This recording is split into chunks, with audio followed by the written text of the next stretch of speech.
사도행전 27장의 후반부 말씀은 지금 바울 일행이 타고 있는 데가 그레데 섬이죠. 그레데 섬에서 다른 항구로 이동을 하려고 하다가 굉장히 상황이 괜찮아지는 것 같아서 이동하려고 하다가 유라굴로라고 하는 태풍에 휩쓸려서 지금 지중해를 이리저리 휩쓸려 다니고 있는 그런 상황 가운데 주어진 말씀이죠. 하루, 이틀, 3일 뭐 이렇게 지나면서 사람들이 점점 아주 두려움 가운데 빠지고 이 배가 어디서 난파될지 알 수 없는 상황 속에서 짐도 버리고 또 배에 기구들도 버리면서 그렇게 배를 띄워서 어떻게든 걸리지 않고 버티고자 하는 이런 상황 가운데 있는, 그걸 지난주에 나눴던 그 말씀을 배경으로 하고 있죠. 21절부터 26절까지 첫 번째로 바울이 이 사람들을 향해서 말하죠. 지난주에 좀 얘기했지만 뒤끝 있는 말씀, 그래서 뒤끝 있는 말로 시작하죠. 글에 대해서 내 말을 듣고 글에 대해서 떠나지 아니하여 이 타격과 손상을 면하였더라면 좋을 뻔하였느니라. 안 떠났으면, 그러게 내 말 듣고 떠나지 말지, 이렇게 시작을 하죠. 그런데 이 너무 큰 풍랑이고 여러 날 동안 바닷속에 표류하면서 해도 보지 못하고 별도 보지 못하면서 이 사람들이 소망을 잃었을 때 안심하라, 바울이 안심하라는 이런 말씀을 반복하면서 너희에게는 한 명도 생명의 손상이 없을 거다. 그러니 걱정 마라. 다만 배만 상할 거다. 이런 얘기를 해주죠. 그리고 그 근거로 내가 섬기는 하나님의 사자가 어젯밤 내 곁에 서서 말하되 네가 가이사 앞에 서야 하겠고 또 하나님이 너와 함께 항해하는 자를 다 내게 주셨다라는 이 말씀을 그에게 주시죠. 하나님께서 너와 함께 항해하는 자를 다 내게 주셨다.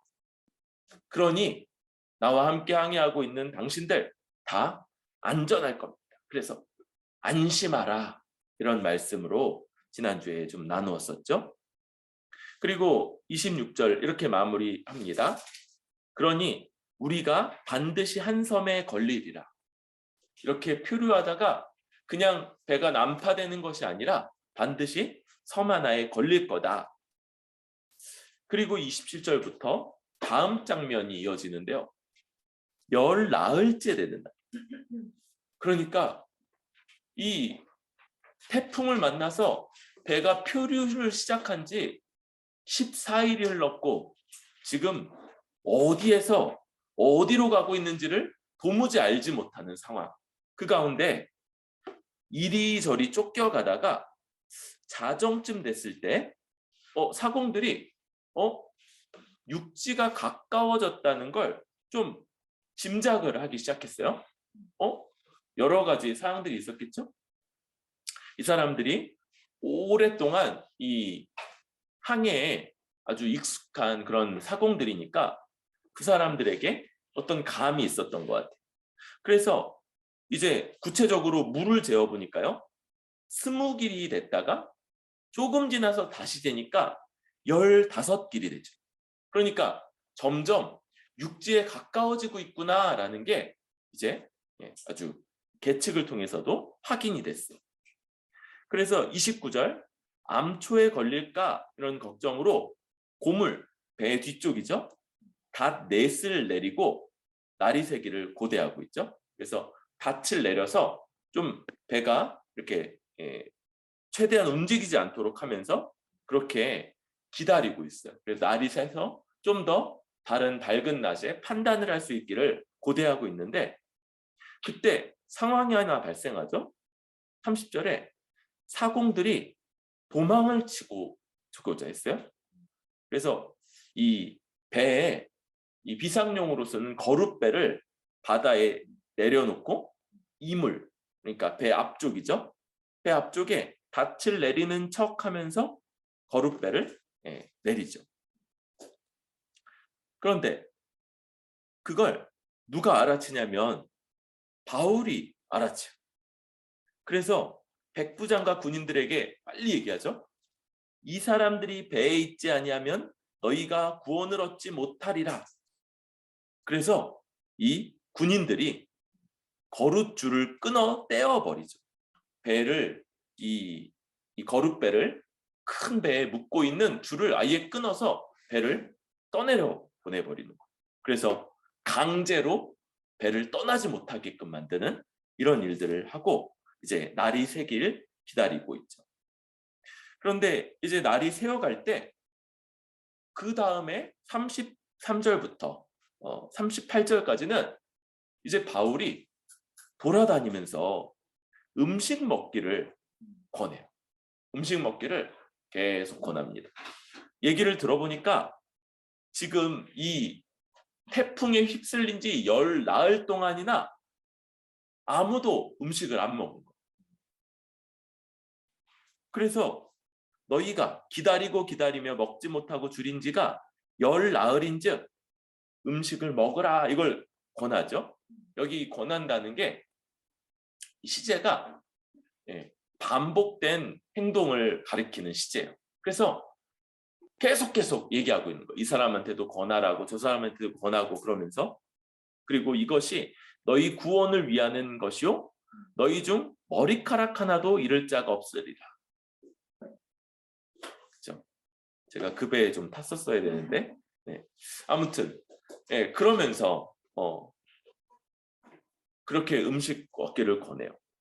그리고 떡을 가져다가 모든 사람 앞에서 하나님께 축사하고 떼어 먹기를 시작하고, 그러니까 분위기가 사뭇 달라지죠. 사람들이 안심하고 먹고요. 그때 그 먹은 무리의 수가 얼마냐? 여기 37절에 누가가 276명인데 37절에 무리의 수라고 말하죠.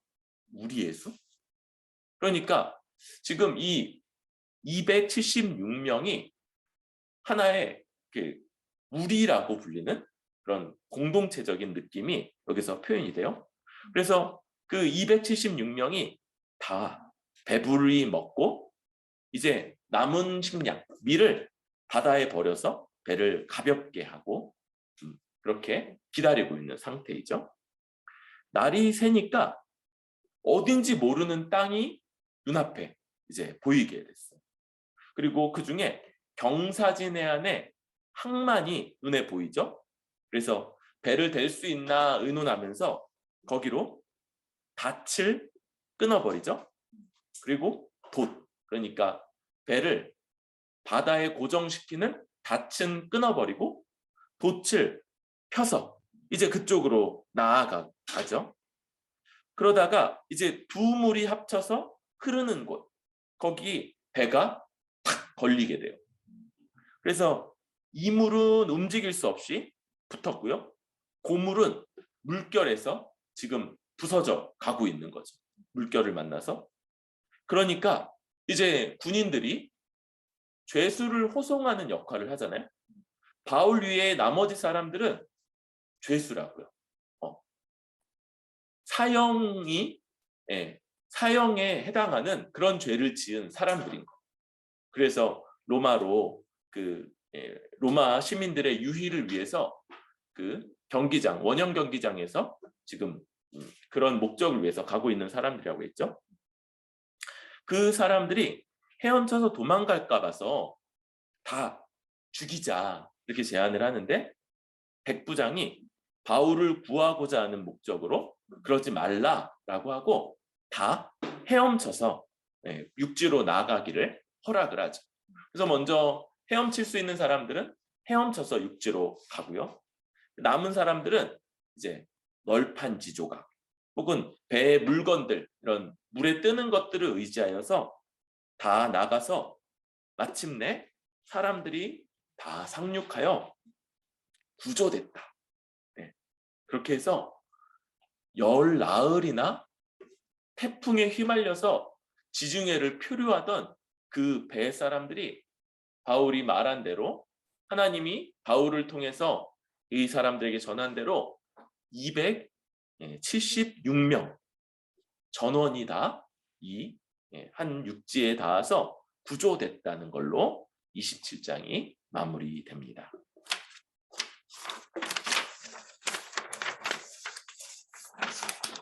오늘 우리는 이 21절부터 38절까지의 바울의 세 가지 발언들을 놓고 좀 같이 생각해 보고자 해요.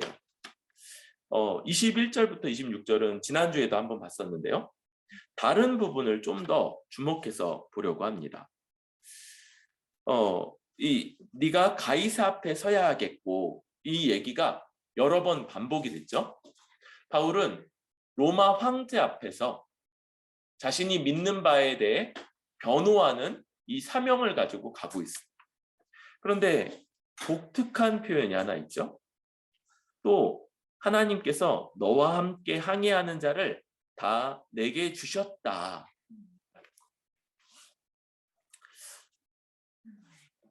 이 사람들을 다 하나님이 바울에게 주셨다는 거예요.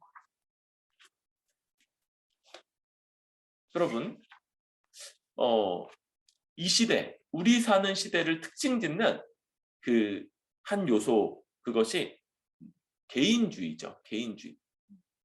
개인주의는 긍정적인 측면도 있고 또 이기주의로 흐르기 쉬운 그런 부정적인 측면도 있는데, 어쨌든 한 개인 한 개인이 중요하다. 그런데 한 사람의 그 운명, 한 사람의 그 삶, 한 사람의 아주 중대한 모든 것들은 그 사람에게 달려있다. 그 사람 자신에게 달려있다는 이런 생각이 기본적으로 깔려있는 거예요. 그리고 그런 개인들, 자기 운명, 자기의 삶, 자기의 큰 방향성들을 다 스스로 결정하고 또 스스로 책임져야 되는 그 한 명 한 명의 경쟁이나 협력에 의해서 지금 우리 이 살아가는 세상이 구성돼 있다. 이렇게 보는 그런 관점. 이걸 이제 사회계약설 이렇게 많이 표현을 하죠. 뭐 홉스, 뭐 존 로크 이런 사람들이 주장한 그런 사회계약설이 우리 이 사회의 기본적인 관점 가운데 깔려 있다고 할 수 있습니다. 그런데 여러분, 이 사회계약설은 그 이전에 너무 우리에게는 익숙해져서 그 이전에 한 사람에 대해서 가졌던 관점들을 많이 바꾸어 놨어요. 그 전에는 어떤 관점이 있었냐면요. 사람이요, 그가 태어난 그 가문, 가장 작게는 부모로부터 뭐 할아버지 할머니 이런 그 가문과 또 그가 태어나고 당연히 그 마을에서 자라고 대부분의 경우는 평생, 그래서 그 마을에서 생을 마치기까지 그 마을에 살게 됐었는데, 거기에 그 사람이 속하게 된다는 이런 생각이 그 전에 가지고 있었던 생각입니다. 한 사람은 그를 둘러싼 부모, 가정, 그리고 더 넓게는 마을, 이런 곳에 구성원이라는 게 너무나도 당연했어요. 그러니까 그 한 사람보다 그가 속해 있는 가정, 가문, 그리고 그가 자라고 평생 죽을 때까지 그 가운데 속하게 되는 그 마을, 이런 것들이 그 사람을 규정하는 주된 요소가 됐었죠. 그러면서 이 그랬던 관점이 한 사람을 그가 속한 가정이나 가문이나 마을의 일부로서 규정하던 것에서 아니다. 그 한 사람, 그가 자기의 운명, 자기의 삶, 자기의 중대한 방향성들을 다 결정할 수 있는 독립체다라고 생각이 바뀌면서 어떤 것이 굉장히 약해졌냐면 한 사람과 그 사람이 너무나도 자연스럽게 누군가에게 의존해서만 자랄 수 있다. 또 그도 다른 누군가에 의지하는 바가 되어 주어야 한다는 이런 생각들. 이 한 사람이 다른 사람들과 필연적으로 결합돼 있고 연결돼 있고 관련돼 있다는 이런 생각들이 아주 약해지게 돼요. 여러분 지금 우리 제일 앞줄에 이렇게 나란히 앉아 있는 우리 주일학교, 아직까지 누군가의 자녀이고 또 돌봄이 필요한 그런 아이들, 때로는 이렇게 부모의 도움과 돌봄을 어찌나 자연스럽게 여기는지 너무 당당해. 뭘 요구하는데 그리고 그걸 지금 당장 자기가 원하는 방식으로 해주지 않는다는 걸 그런 것들의 불만을 터뜨릴 만큼이나 도움받고 의지하고 그 가운데 살아간다는 걸 너무 당연하게 여기고 있는 거예요. 그런데 그러면서 학교에서는 뭘 배우는 거예요? 존 노크의 사회계약설에 기초한 한 개인은 그 개인이 자기 스스로를 다 책임지고 있고 자기가 그 개인으로서 살아가는 존재다라는 걸 배우고 있는 거예요. 얼마나 말이 맞지 않아요. 그러면 지가 나가서 혼자 살아야지. 지가 혼자 커야지. 왜 제 말에 약간 감정이 습관하고 있나요? 아니 저는 이 아이들한테 감정이 있는 게 아니고 그 모순적인 상황에 있다는 걸 지금 강조하고 있는 거예요. 여러분, 아니 아주 철저하게 부모에게 의지하고 그러고 있는 아이들이, 사람은 개개인이 다 자기 자신을 책임질 수 있고 그런 존재고 우리가 그렇게 살고 있다 이런 것들을 배우고 그런 생각들을 하고 행동을 하고 있으니까 그게 얼마나 현실과 맞지 않느냐. 여러분, 오늘 우리는 이 지점을 한 번 더 생각해야 될 것 같아요. 바울에게 우리 그 숫자까지 알게 됐어요. 하나님이 275명을 그 배에서 바울에게 주셨다. 바울에게 그 사람들을 맡기신다. 하나님은요, 사람에게 다른 사람들을 맡기세요. 이것은 신자든지 신자가 아니든지 아주 일반적인 거죠. 여러분, 우리 모두는 하나님이 우리 자신을 맡겨주신 부모님의 수고와 헌신과 돌봄과 희생 속에서 자랐고 자라고 있는 거예요. 또 우리 대다수는 또 그런 역할들을 감당할 거예요. 뿐만 아니라 여러분, 우리는요, 다른 사람들의 영향을 굉장히 많이 받아서 살아가는 사람들이에요. 우리 지금 이제 사춘기에 접어드는 우리 아이들 또래, 그래서 또래 아이들이 좋아하는 뭐 연예인, 뭐 유튜브 채널, 또래 애들이 쓰는 어떤 물건들, 이런 것들, 그런 것들에 되게 많이 영향을 받죠. 너무 잘 알고. 우리는요, 누군가에게 영향을 받고 또 우리도 다른 사람들에게 많은 영향을 끼치면서 살아가는 사람.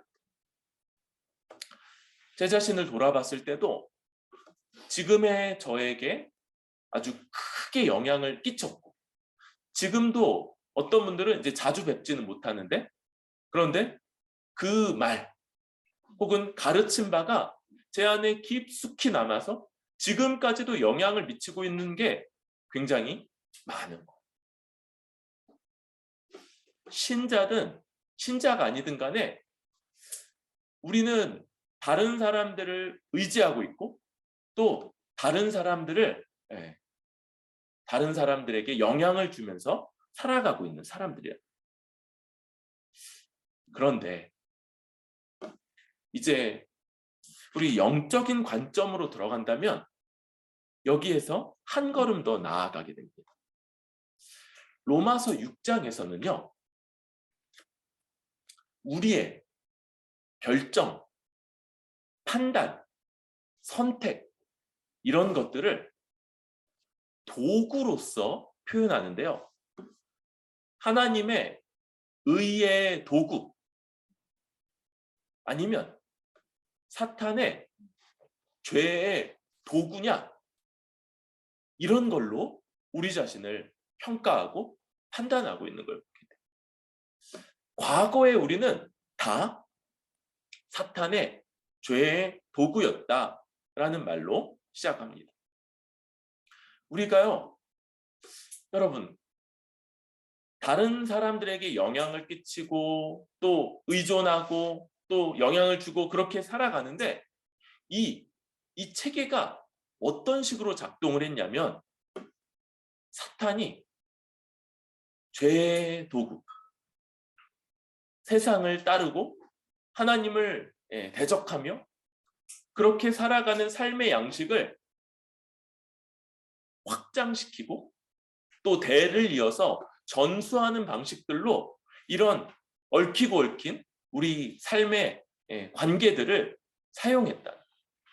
그래서 한 사람이 자기가 다른 사람들에게 해를 끼치거나 악하게 대하려는 의도가 없음에도 불구하고 그는 사탄의 죄의 병기로, 죄의 도구로서 다른 사람들에게 그런 것들을 끼치는 것.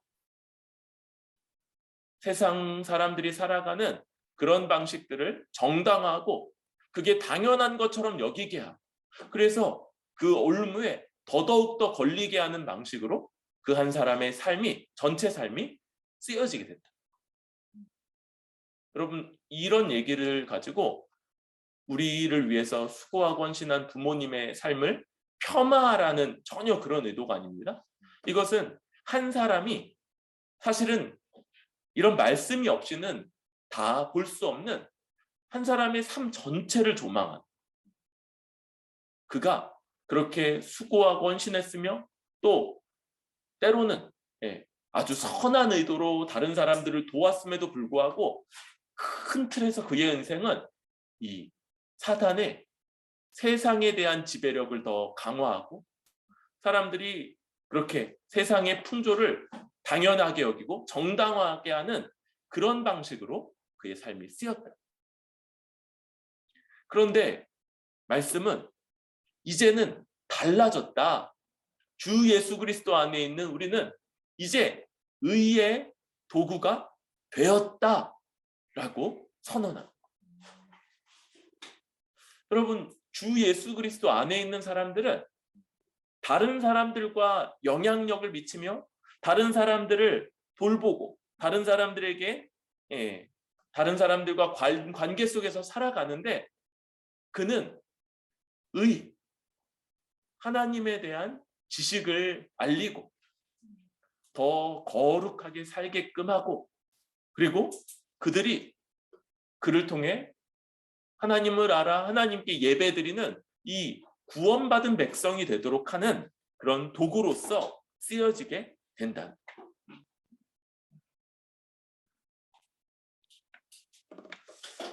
여러분, 전자가 그가 수고하고 헌신했으며 선한 의도로 살았음에도 불구하고 오히려 큰 틀에서 그를 규정하는 거였던 것처럼 우리 신자의 삶이요, 주 예수 그리스도 안에서 의의 도구라는 걸로 큰 틀에서 결정되어 있는 거.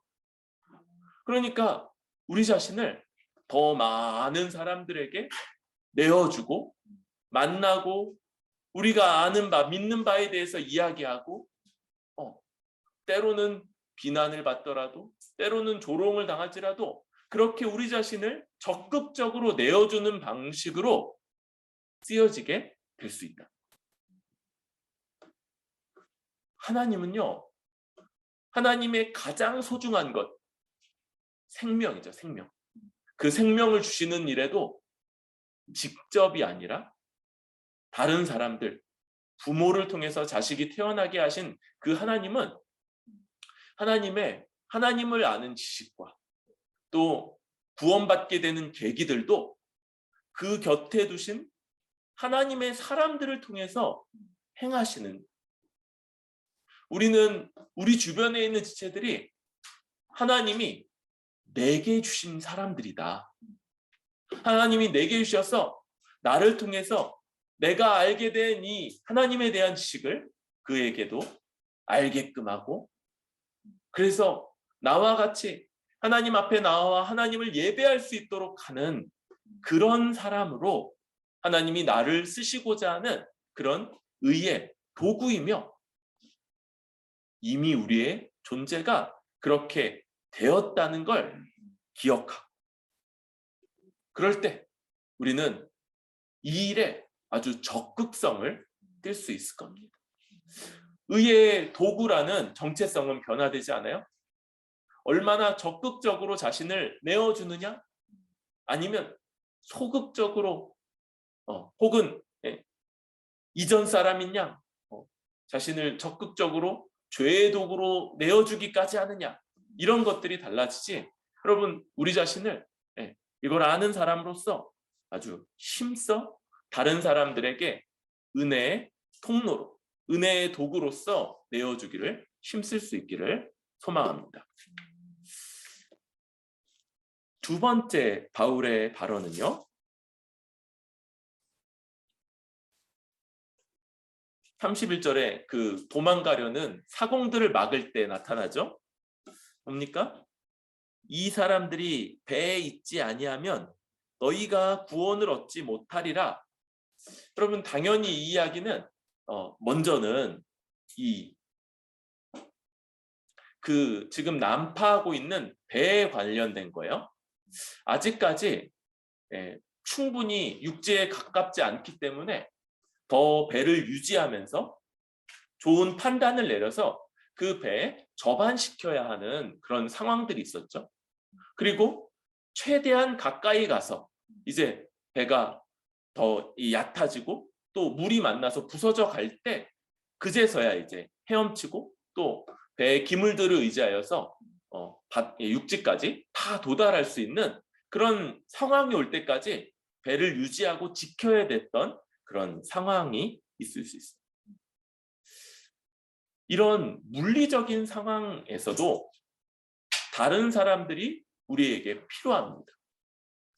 여러분, 우리는 사실은요, 곁에 있는 사람들의 가치를 잘 인식하지 못해요. 내 옆에 있는 사람들이 이렇게 생각하면 좋습니다. 가장 나를 불편하게 하는 사람, 가장 나를 좀 어렵게 하는 사람이 많은 경우에는 되게 많은 걸 나와 공유하고 있고 내가 의존하고 있는 사람이다 라고 생각할 수 있어.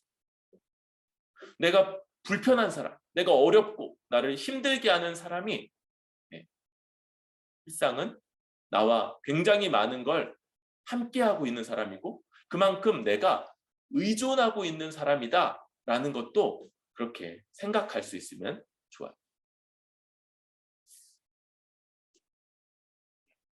그런데 여러분 이 얘기, 여러분 우리는요 한몸된 다른 지체, 이 영적인 공동체, 교회 안에서 이 말씀이 너무나도 분명하게 드러납니다. 우리 가운데 저 사람은 필요 없어? 저 사람은 별로 도움이 되는 게 없는 것 같아. 이런 사람이 없다고 그랬어요. 단지 우리가 잘 못 볼 뿐이에요. 어떤 사람도 하나님이 주의 몸된 교회 가운데 필요 없고 의미 없는 사람을 두시지 않는 것. 그래서 우리는 아주 의식적이고 또 의지적으로 내가 저 사람을 의지하고 있다. 저 사람이 나에게 필요하고 내가 도움을 받고 있다라고 이렇게 되뇌어야 된다고 했어요. 아까 얘기했던 이 세상의 사회계약설과 같은 이런 개인주의의 기초가 교회 안에도 아주 깊이 들어와 있죠. 그래서 여러분 예배하는 주체를 개인으로 많이들 생각하는 거예요. 하나님과 나와의 1대1의 관계. 여러분 그런 거 없다고 그랬죠? 한 개인으로 하나님은 우리를 받지 않으세요. 한 몸 예수 그리스도를 머리로 한 공동체, 그의 몸된 교회, 머리 대신 예수님과 언약 가운데 결합된 연합한 그런 교회의 일원일 때 그때 하나님이 우리 예배를 받으시는 거예요. 하나님 앞에 나아가는 자는 유대인과 이방인들이 하나 되어 합쳐진 한 새 사람, 하나 된 새로운 공동체, 곧 교회로서 나아갈 때 하나님 앞에 예배 드릴 수 있습니다. 여러분, 이 예배라는 것, 그냥 우리의 영적인 생명 자체가 철저하게 이 한 몸 된 공동체, 교회 안에 속했느냐 안 속했느냐 여기에 너무 많은 것들이 결정이 됩니다. 이 얘기를 했어요. 우리가 한 사람일 때 문제가 뭐냐면 구원에 이르기까지, 구원은 이중적으로 쓰인다고 그랬죠? 하나는 우리가 예수 그리스도를 믿을 때 받았다 라고 과거형으로 또 결정적으로 쓰이기도 하면서 동시에 구원에 이르라 라는 명령으로 미래형으로 쓰이기도 하는 거예요. 우리는요 예수 그리스도를 믿을 때 놀랍게도 구원에 이른 사람들입니다. 동시에 우리 앞에 하나님이 우리에게 허락하실 그 구원의 완성에 이르기까지 분투하며 살아가야 되는 사람들이. 그런데 그 가운데는 여러 가지 유혹과 또 여러 가지 고난, 환란이 있다고 그랬죠. 우리 네 가지 밭 중에서 가운데 2가지.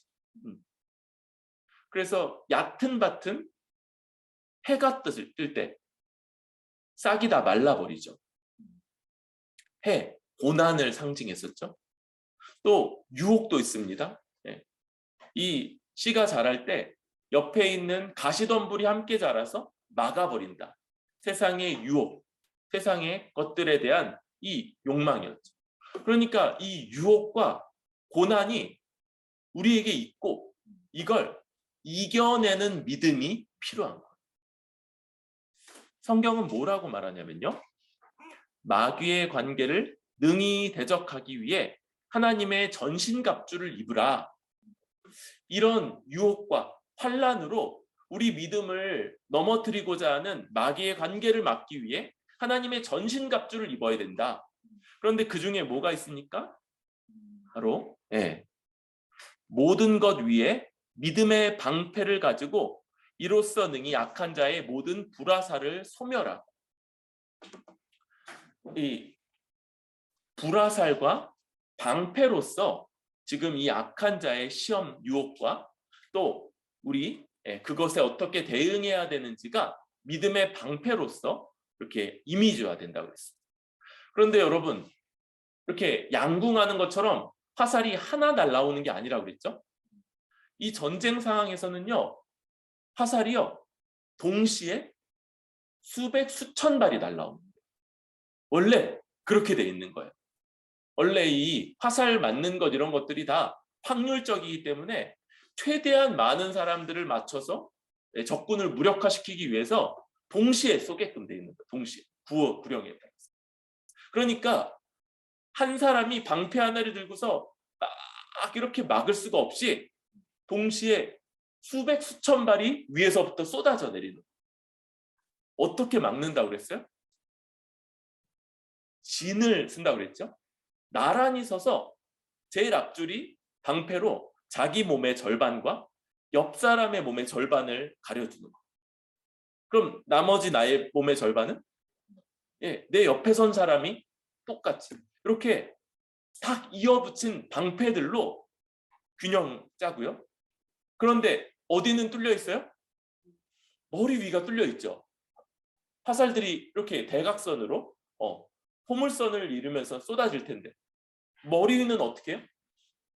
내 뒷줄에 있는 사람들이 머리 위로 방패를 들어서 머리 위를 막아주면서 하나의 전면이 방패로 방어되는 이런 진영을 갖춤으로써 동시에 쏟아져 내리는 수백 수천 발의 화살을 막아내는 방식으로 그렇게 방어를 하는 거예요.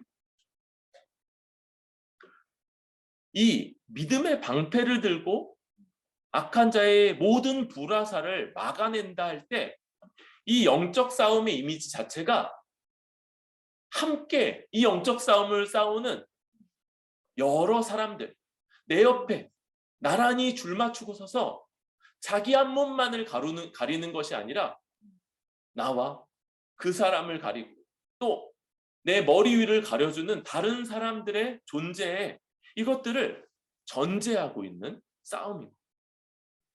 여러분, 한 사람은요 결코 그가 가진 지식, 지혜, 끈기, 인내, 열심 어떤 것으로도 사탄을 능히 이겨내지 못해요. 오늘 우리 말씀, 우리 교리문답하고도 연결되죠. 사탄은 타락한 천사라고 알려져 있죠. 그런데 그 천사들을 어떻게 지으셨어요? 지식이 탁월하고 능력이 커요. 사탄은요 우리보다 그 지식, 그 똑똑함이 이루 말할 수 없었어요. 우리의 빈틈들을요 얼마든지 노리는, 또 능력이 얼마나 큰지 우리가 막을 만큼 막았다 생각하는데 사탄한테는요 뻥 뚫려 있는 거, 뻥 뚫려 있는. 뭐 같으냐면요 그런 거 있죠. 그 뻥. 그래서 깜짝 놀라면 이 집단에 자기 머리만 넣고 자기가 잘 숨었다고 생각한다고 그러죠. 사탄이 우리를 볼 때 그런 거예요. 한 개인으로서. 그런데 이렇게 견고한 진을 이루고 다른 지체들과 한 몸을 이루어서 함께 이 영적 전투를 펼쳐갈 때 안전합니다. 하나님 나라에 이르기까지 이런 견고한 진 가운데 온전히 들어와 있는 지체 한 명도 잃어버리지 않는 이 놀라운 구원의 방주로서 한 몸 된 교회가 기능하게 되는 겁니다. 여러분, 우리는요 옆에 있는 사람들이 필요해요. 제가 이제 종종 그 자전거 여행을 가잖아요. 그런데 다른 사람들이 혼자 갈 때보다 다른 사람들이 같이 갈 때 훨씬 더 멀리 또 재미있게 갈 수 있어요. 혼자 가면요 제가 운동으로서는 하는데 얼마나 심심하고 따분하고 재미없는지 진짜 이 목적한 데까지 딱 운동을 위해서 찍고 뭐 오래 있지도 않아요. 왜 자전거 별로 힘이 안 들거든요. 그래서 오래 있지도 않고 거기서 보통 사진 하나 딱 찍고 곧바로 이제 돌려서 달려오는 거죠. 여러분, 다른 사람들하고 함께 할 때 우리 이 영적 여정이 영적 전투로서 능력 있고 또 안전하게 갈 뿐만 아니라 또 그 길이 함께 가니까 즐겁고 그런 거예요. 여러분 이렇게 시간이 갈 때 할 얘기들이 되게 많아요. 그때 했던 것. 또 요즘은 우리 인터넷에서 작년 오늘, 작년 이맘때 찍었던 사진들, 뭐 2년 전, 3년 전 이런 것들 막 띄워주잖아요. 그런데 우리 교회가 이제 3년, 4년 이렇게 됐는데 그 가운데 교회하고 함께 찍은 사진들 막 이렇게 띄워주고 그럴 때 그때 그랬었지. 이때 이런 것들 찍었었지. 이런 것들 보면서 함께 기뻐하고 또 즐거워하고 힘을 얻고 함께 싸워가는 겁니다.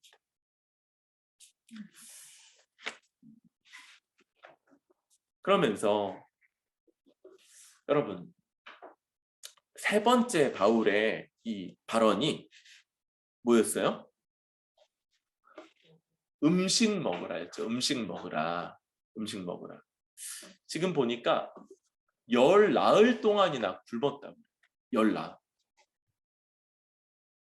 14일을 2주를 굶었는데 이 상상이 안 되죠. 얼마나 급박하고 또 절박하고 그 가운데 살아날 수 있을 거다라는 소망이 없었는지 이 사람들이 음식을 굶는 거예요. 바울이 이 사람들을 여러 번 여기저기 찾아다니면서 음식을 먹으라 라고 그렇게 권면해서 그 배에 있는 276명 전원이 다 음식을 먹고 안심하고 또 힘을 얻었던 것. 사실 나중에 이들이 결국 해엄까지 쳐야 됐던 것들을 생각할 때 이런 것들이 진짜 그들의 생명을 지키는데 필요했던 한 부분이었던 걸 생각하게 됩니다. 우리는요, 이 육적 생명을 위해서 음식물을 필요로 하는 사람입니다. 물론 오늘날 음식물이 요 선을 좀 많이 넘어가는 면이 있는 것 같아요. 어떤 사람들은 굉장히 이제 비싼 음식, 너무 과도하게 비싼 음식 그런 것들, 이 과도하다 이런 것들에는 이 편차가 있어요. 그래서 이걸 딱 단정지어 말하기는 어려운데 그래도 그냥 한번 말해보면 여러분 사실 햄버거가 10만 원이 넘는다고요? 10만 원이 넘는 햄버거라고요? 그냥 이름을 좀 바꾸면 어떨까요?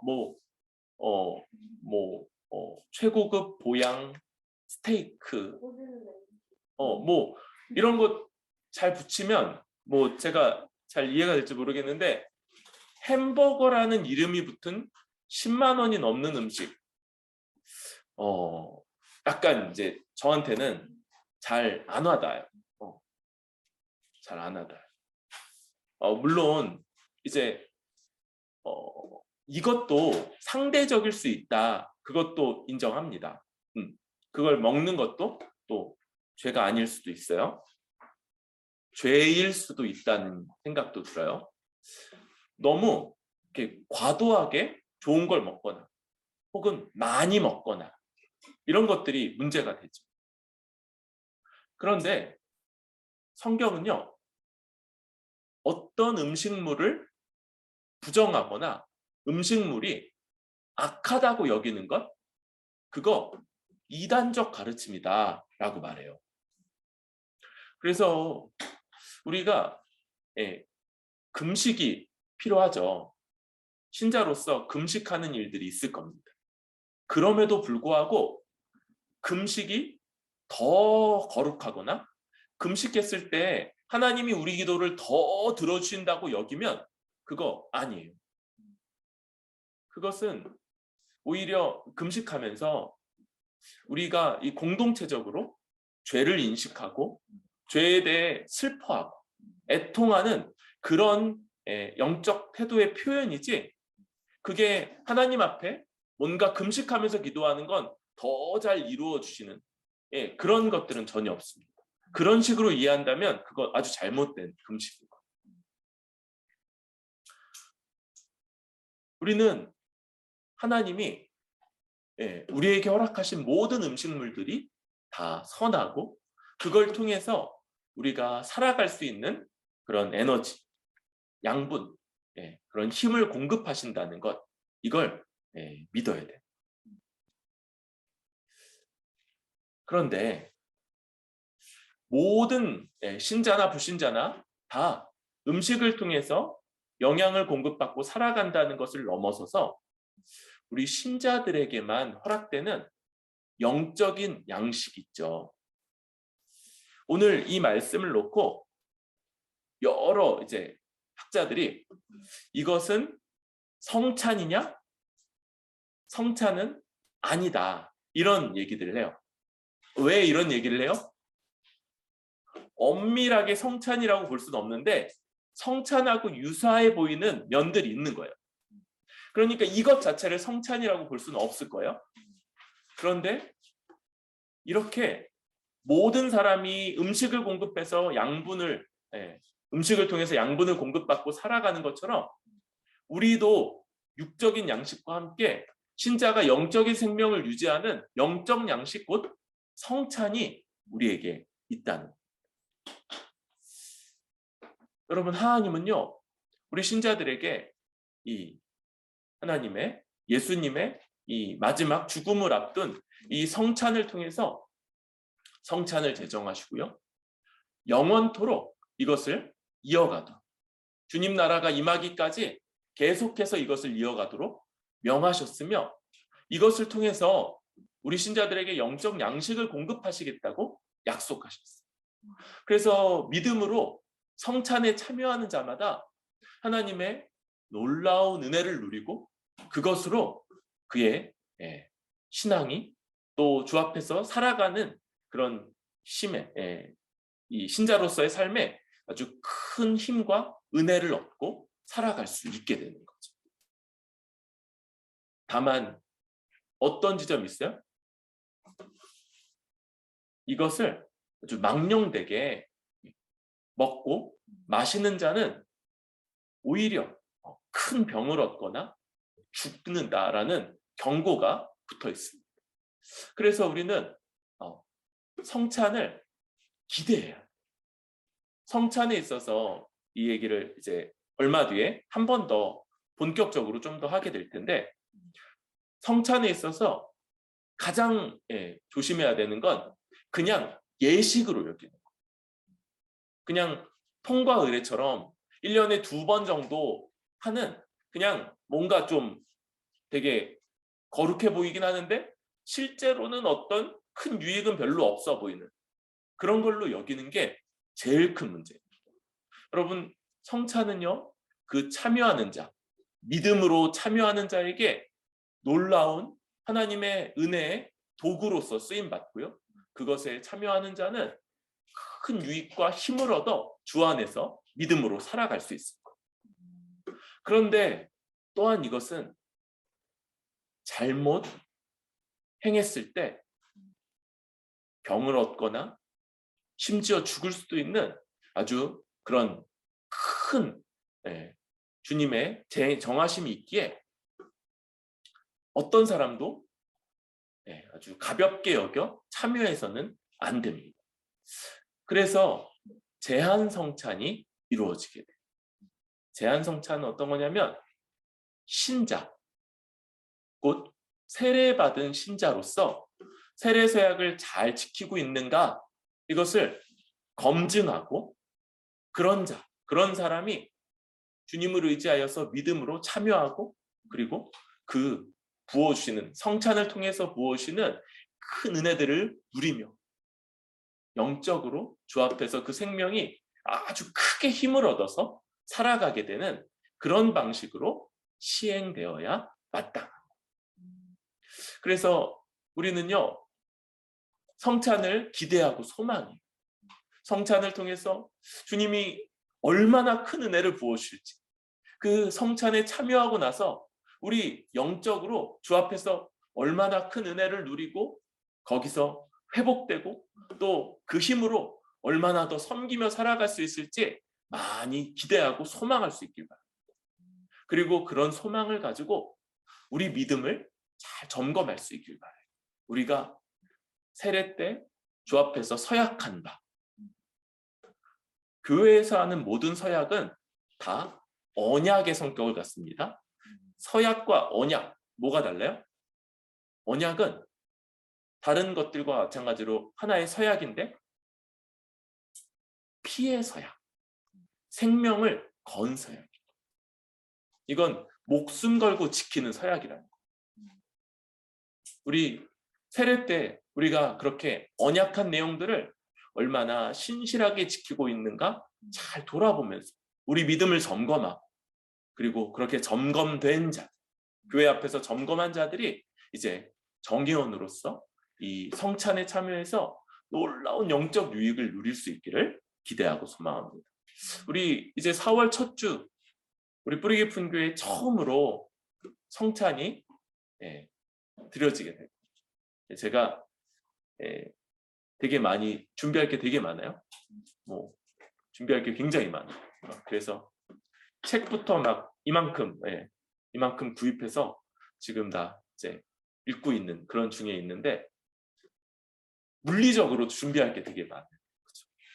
그런데 기대하고 소망하면서 준비하고 있고, 우리 가운데 성찬을 통해서 이 영적 양식을 통해서 주께서 허락하실 놀라운 은혜, 힘, 능력, 이것들을 기대하고 소망하면서 여기를 참여할 수 있기를 바랍니다. 말씀을 정리하고자 합니다. 바울이 이 위기 속에서 그들에게 던졌던 이 세 가지 말씀,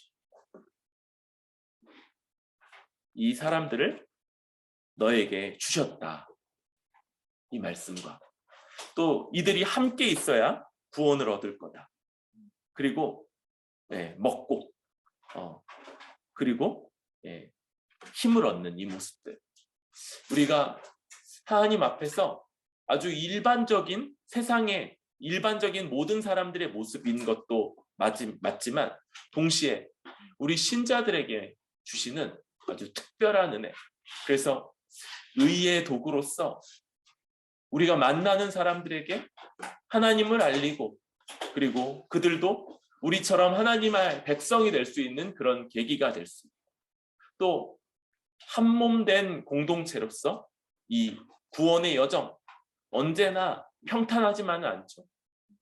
환란이 있고 또 유혹이 있는 이 구원의 여정을 끝까지 넉넉히 갈 수 있는 우리들, 그리고 그 가운데 주님께서 때때로 우리에게 허락하시는 이 영적 양식을 통해서 큰 은혜, 큰 힘을 부여받아서 이 길을 아주 힘차게 걸어 나갈 수 있는 뿌리 깊은 교회 될 수 있기를 바랍니다.